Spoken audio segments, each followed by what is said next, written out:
On accueille en studio Maude Joannis, qui est intervenante avec l'Association de fibromyalgie Région Montérégie. Bonjour Maude. Bonjour. La fibromyalgie, c'est une maladie qu'on peut connaître, qu'on peut pas connaître. Est-ce que vous pouvez nous expliquer c'est quoi cette maladie-là? Bien, c'est une maladie, dans le fond, où on ressent des douleurs chroniques. Les douleurs peuvent être musculaires ou articulaires. On va dire que les douleurs peuvent être comme un peu des picotements, des brûlures, de l'engourdissement. Il y a comme un cercle qui revient beaucoup dans les symptômes qui sont les troubles de sommeil.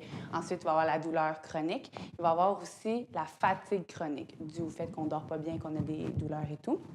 Puis on va avoir aussi le fibrobrouillard, qui sont des troubles cognitifs. On oublie, on a des pertes de mémoire, on est un peu mélangé.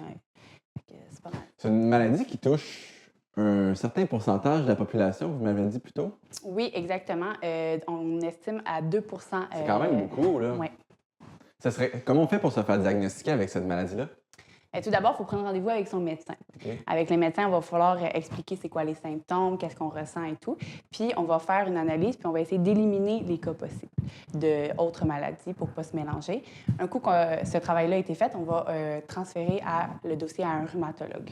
On va essayer de voir un rhumatologue qui, lui, va avoir un test pour pouvoir déceler la maladie. Puis, à ce moment-là, on recevra le diagnostic. Donc, c'est un peu la maladie qui, à la fin, lorsqu'on a fait tous les autres tests, tous négatifs. Est-ce que c'est difficile à accepter pour les gens, étant donné qu'on n'a pas un diagnostic rapide ou clair qu'on a cette maladie-là? Bien, c'est sûr que c'est un deuil d'apprendre qu'on a une maladie, qu'on apprend qu'une maladie nous empêche parfois de faire nos activités quotidiennes, mais aussi c'est un soulagement de dire enfin, j'ai trouvé qu'est-ce que j'ai. Mais après ça, de voir comment ça va impacter le reste de notre vie, c'est sûr que ça prend un certain temps. Il y a plusieurs de nos membres qui disent même que ça peut prendre plusieurs années avant qu'ils aient décidé de dire enfin, bien là, je vais prendre soin de ma maladie ou essayer de m'informer à savoir comment que je peux l'aider. En effet, c'est un gros travail. Comment ça peut impacter la vie, là? On a des symptômes, c'est sûr, mais est-ce qu'il y a d'autres conséquences que les gens vivent? Bien, étant donné que les douleurs, normalement, elles sont sur du long terme, puis elles peuvent varier fort ou moins fort, tout dépendant de l'environnement, c'est sûr qu'on peut avoir de la difficulté à faire les tâches quotidiennes de la journée ou de rester éveillé ou d'avoir des moments pour bien fonctionner. Fait que souvent, ça va impacter le travail. Il va falloir prendre des arrêts de travail, des journées maladie, puis à long terme, bien, il y a certaines... ça peut amener même à ne plus avoir de travail, puis là, à ce moment-là, on est un peu plus... difficile côté financier. Puis si on n'est pas encore à la retraite, bien là, c'est ça, on essaie de trouver... Ouais, ça peut apporter de la précarité financière, en plus des douleurs et de tout ça. Oui. Y a-t-il des façons d'améliorer sa qualité de vie, autre que la médication? En effet. Ben oui, on pourrait améliorer. Dans le fond, il n'y a pas de médicaments de cure pour la fibromyalgie. On va parler beaucoup d'une approche multidisciplinaire. On va essayer de voir dans plusieurs aspects, dont l'alimentation. Est-ce que vous faites attention à ce que vous mangez? On essaie d'éviter tout ce qui est aliments transformés, aliments gras, pour y aller avec des bases. On va aussi parler de voir des professionnels. Des fois, notre entourage, bon, c'est des bonnes personnes, mais on essaie de voir comment on peut essayer d'avoir un peu plus d'aide, soit un professionnel comme un acupuncteur, pour le psychologique, un psychologue, un psychiatre, tout ça. Fait qu'on essaie de voir à l'extérieur, ou même nous, l'association. On est là pour accompagner les gens fait que, dans la maladie. Fait qu'on est là aussi. On va aussi parler aussi d'activité physique. Le but, c'est de bouger. Même si on a des douleurs, plus on bouge, mieux ça va améliorer, même si au début, c'est très difficile. Avez-vous vu des cas où une personne a commencé à changer ses habitudes de vie puis son état s'est amélioré?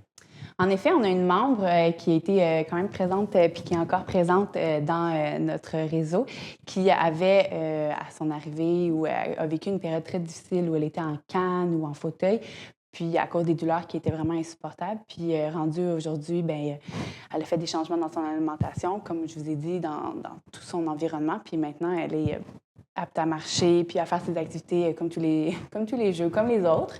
C'est sûr que la maladie est encore présente, mais sa vie est vraiment mieux qu'on pourrait dire, puis elle est même en voyage aujourd'hui. Oh.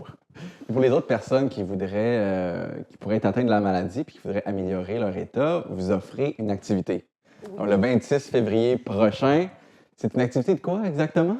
Dans le fond, le 26 février prochain, dans le cadre de Montérégie on bouge avec Sport et Loisirs Montérégie, dans le fond, on offre l'Escentrix. Quoi? L'Escentrix.